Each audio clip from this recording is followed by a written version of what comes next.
Assalamualaikum warahmatullahi wabarakatuh. Perkenalkan, nama saya Oktavia Fitri Nuryanti, bisa dipanggil Okta. Saya merupakan mahasiswa semester 2 Prodi Tasawuf dan Psikoterapi. Jadi video kali ini merupakan pengumpulan tugas UTS saya, yaitu matkul Psikologi Islam. Di sini dengan Mbak siapa? Saya Hanifah Furoto Aini dari Fakultas Syariah dan Hukum, Prodi Hukum Tata Negara, semester 2. Jadi sebelum saya menyampaikan materi, saya ingin bertanya sebentar, apa itu psikologi Islam menurutnya Mbak Hani? Psikologi Islam ya, yang saya ketahui itu psikologi kan ilmu yang mempelajari tentang perilaku manusia ya. Tapi kalau dikaitkan dengan Islam itu kayaknya ilmu tentang perilaku, meneliti perilaku manusia, tapi dengan wahyu Allah. Baik, emang benar sekali. Jadi lebih jelasnya, psikologi Islam merupakan cabang ilmu yang mempelajari tentang pikiran, perilaku, maupun jiwa manusia berlandaskan Al-Quran dan hadis. Jadi, di sini psikologi Islam memiliki konsep utama, yaitu ada 4. Yang pertama ada jiwa, qalb, dan akal, dan yang terakhir adalah ruh. Kemudian psikologi Islam memiliki tokoh penting. Ada 3 tokoh penting, yaitu Al-Ghazali, Ibnu Sina, dan Al-Farabi. Selain tokoh penting, psikologi Islam juga memiliki tokoh kontemporer. Ada Malik Badri, Hana Bastaman, dan Ibrahim Musa.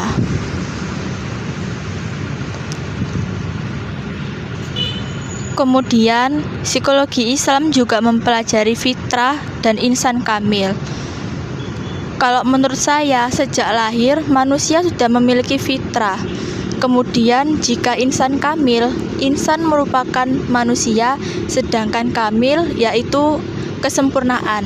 Jadi, insan kamil merupakan manusia yang sempurna.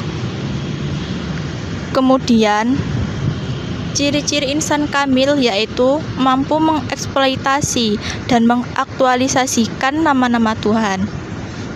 Pada umumnya, insan kamil dimiliki oleh nabi dan wali Allah, karena di zaman sekarang kan nggak ada manusia sempurna selain Allah, ya kan?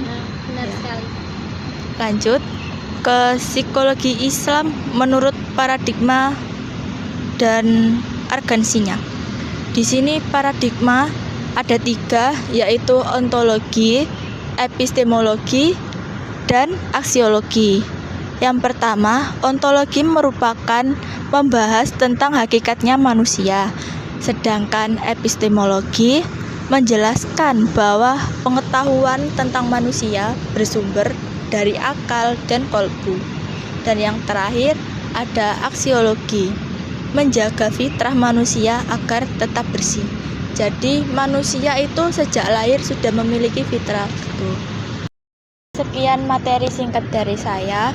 Mungkin ada pertanyaan buat Mbak Hanifah terkait materi hari ini? Mungkin pertanyaan dari saya yaitu, apakah psikologi Islam itu mempercayai adanya orang yang indigo atau orang yang memiliki indera keenam? Oke, jadi psikologi Islam tidak mempercayai adanya indigo sebagai identitas aura, melainkan adanya fenomena kepekaan terhadap rohani. Lalu orang-orang seperti Abu Bakar As-Siddiq, beliau kan bisa melihat jin dan sebagainya itu kan. Itu kan juga bisa disebut dengan indigo. Iya, jadi Abu Bakar itu memiliki kepekaan rohani, firasat, maupun karomah karena kesucian jiwanya. Mungkin bisa dipahami Mbak Hanifah? Bisa? Terima kasih. Oke, baik. Terima kasih karena sudah menjadi rekan saya pada hari ini. Wassalamualaikum warahmatullahi wabarakatuh. Waalaikumsalam warahmatullahi wabarakatuh. Assalamualaikum warahmatullahi wabarakatuh. Waalaikumsalam warahmatullahi wabarakatuh. Perkenalkan, nama saya Oktavia Fitri Nuryanti. Saya merupakan mahasiswa semester 2 di UIN Sunan Ampel Surabaya, Prodi Tasawuf dan Psikoterapi. Jadi di sini saya membuat video untuk menyampaikan beberapa materi karena merupakan pengumpulan tugas untuk mata kuliah Psikologi Islam. Jadi di sini dengan Mbak siapa? Nama saya Ilmia, Dari semester berapa Mbak? semester 4, Prodi? Prodi Ilmu Al-Quran dan Tafsir. Mbaknya? Saya Izatul Maufiroh dari Prodi Ilha semester 2. Baik, di sini saya mau nanya, menurut kalian apa sih psikologi Islam? Apakah sebelumnya pernah mempelajari? Hanya pernah tahu saja sedikit psikologi Islam itu mungkin seperti mempelajari perilaku manusia dari segi Islam. Mungkin salah satu contohnya seperti ruqyah. Baik, benar sekali. Jadi izin meluruskan kalau psikologi Islam adalah cabang perilaku yang mempelajari ilmu, pikiran, dan jiwa manusia dengan berlandaskan ajaran Islam seperti Al-Quran dan Al-Hadis. Jika dalam psikologi modern, manusia sering dilihat hanya dari aspek biologis, kognitif, maupun sosial, maka psikologi Islam memandang manusia secara lebih menyeluruh, yaitu sebagai makhluk yang memiliki jasad atau tubuh, akal atau pikiran, dan ruh sebagai jiwa atau spiritual. Oleh karena itu, tujuan utama psikologi Islam bukan hanya memahami perilaku manusia, tetapi juga membantu manusia mencapai keseimbangan hidup serta kebahagiaan dunia dan akhirat. Jadi di sini saya sebelumnya mempelajari sempat membuat mind map. Mungkin bisa dibaca dulu.